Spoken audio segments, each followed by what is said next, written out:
जय श्री कृष्ण बालमित्रांनो. आपण मागच्या गोष्टीमध्ये भगवान श्रीकृष्णाची दिनचर्या बघितली. आजची गोष्ट आहे आपली 72वी आणि गोष्टीचं नाव काय आहे माहिती आहे का तुम्हाला? जरासंध मुक्ती. बघा, आपल्याला माहितीच आहे, आपण कृष्णाच्या गोष्टी ऐकत आलेलो मुलं आहोत आणि आपल्याला माहिती आहे जरासंध कोण होता. तर हा कृष्णाचा म्हणजे कंसाचा सासरा होता.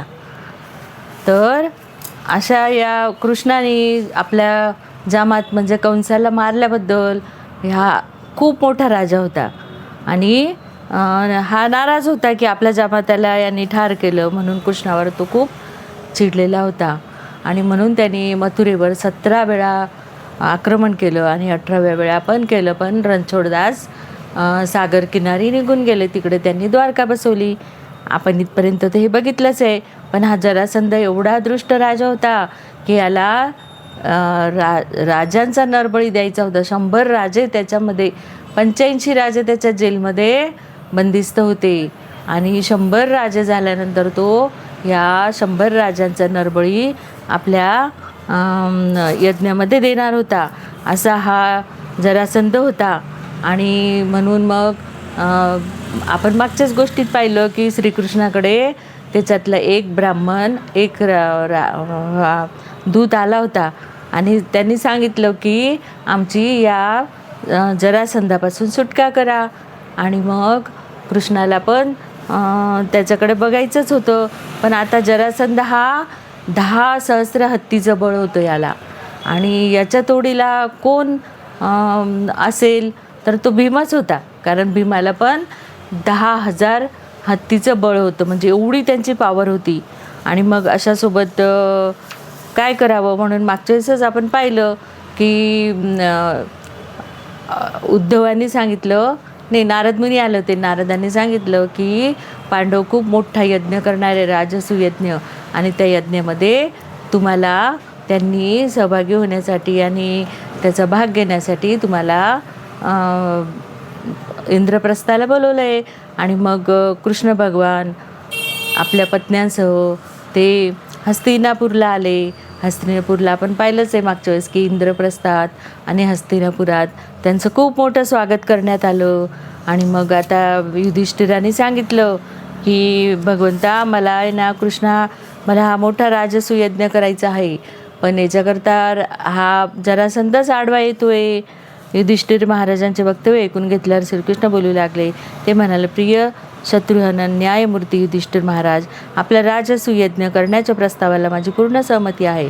हा यज्ञ करण्याने मानव संस्कृतीच्या इतिहासात आपले उज्ज्वल नाव अजरामर होईल. हे राजा, मला हे सुचवावेसे वाटते की सर्व महर्षी, तुमचे पूर्वज, सर्व देवता, तसेच माझ्यासही तुमचे सर्व सखे संबंधी व मित्र परिवार अशा सर्वांनाच तुमच्या हातून हा यज्ञ संपन्न व्हावा असे वाटते आहे. पण जरासंधच त्याला अडथळा होता. आता याला काय करायचं? म्हणून मग भगवान पुढे बोलत होते की माझ्या भक्ताला ज्ञान, वैराग्य, सामर्थ्य, यश, सौंदर्य, त्याची विजयी होण्याची कोणतीही शक्यता नाही. भगवान श्रीकृष्णाने युधिष्ठिर महाराजांना असे उत्तेजन दिल्यावर त्यांचा चेहरा फुलासारखा, आणि मग त्यांनी सांगितलं की काहीच हरकत नाही आहे. तर असा ब्राह्मण वेशधारी भगवान श्रीकृष्ण जरासंधाला म्हणाले की महाराजांचा विजय असो. आणि मग त्यांनी निवड काय केली? भगवान श्रीकृष्णाने आणि अर्जुनाने आणि भीमाने या तिघांनी ब्राह्मण वेश केला. आणि ब्राह्मण वेश केल्यानंतर ते जरासंधाच्या राज्यात ब्राह्मण म्हणून गेले आणि त्या जरासंधाला सांगितले की आम्ही बघितलं की बा तुम्ही ब्राह्मणाचा खूप आदर सत्कार करताय, तर आम्ही पण तुमच्याकडे, आणि दान करण्याबाबत त्यांचा नकार म्हणजे एक जीवनभर शोचनीय अशी गोष्ट होऊन बसते. महाराजांनी तर निश्चितच हरिश्चंद्र, रतिदेव, मृदक अशा केवळ धान्याच्या शेतात पडलेल्या सर्व वेचून जीवन निर्वाह करणाऱ्या दानशूर व्यक्तीविषयी ऐकलेले असेल. आणि मग भगवान श्रीकृष्णाने त्याला देहमर्त्य असून कीर्ती अमर असल्याचे सांगितले. जर या नश्वर शरीराचा त्याग करून मनुष्याला अक्षय कीर्ती प्राप्त होत असेल तर तो मानवी संस्कृतीच्या इतिहासाचा एक सन्माननीय व्यक्ती ठरत असतो, असं भगवंतानी त्याला सांगितलं. मग जरासंधाचा समज झालेला होता. त्याच्या शरीरावरील चिन्हावरून त्यांनी लगेच ओळखलं की हे ब्राह्मण नाही आहे. कारण धनुष्य ठेवताना इथे त्याला घट्टे असतात, बोटाला बाण मारताना घट्टे असतात आणि त्याच्या लक्षणावरूनच त्यांनी लगेच ओळखलं की हे क्षत्रिय असल्याचे जरासंधाने ओळखले होते.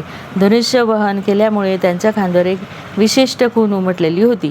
त्यांची शरीरे बांधीसूद होती. त्यांचा स्वर गंभीर आणि आज्ञाकारी स्वरूपाचा होता. यावरून ते मुळीच ब्राह्मण नसून क्षत्रियच असल्याचे त्याने ताडले होते. तसेच त्याने त्यांना कुठेतरी पाहिलेले असल्याचे त्याला आठवत होते. भगवान श्रीकृष्णांनी रहस्योद्घाटन करताच जरासंध राजा जोराने हसू लागला आणि नंतर क्रोधित होऊन गंभीर आवाजात ओरडला, मूर्खांनो, तुम्हाला जर माझ्याशी युद्धच करायचे असेल तर ही तुमची इच्छा मला त्वरित मान्य आहे. मग त्यांनी काय सांगितलं की उद्देशून सांगितलं की प्रिय राजा, आम्ही वास्तविक ब्राह्मण नाही आणि धान्यादी खाद्यपदार्थ मागण्यासाठी आम्ही इथे आलेलो नाही, पण पांडूचे तृतीय सुपुत्र अर्जुन आहेत. माझ्याविषयी सांगायचे तर मी तुमचा जुना शत्रू पांडवांचा मेहुणा म्हणजे कृष्ण आहे. त्यांनी आपला परिचय करून दिला.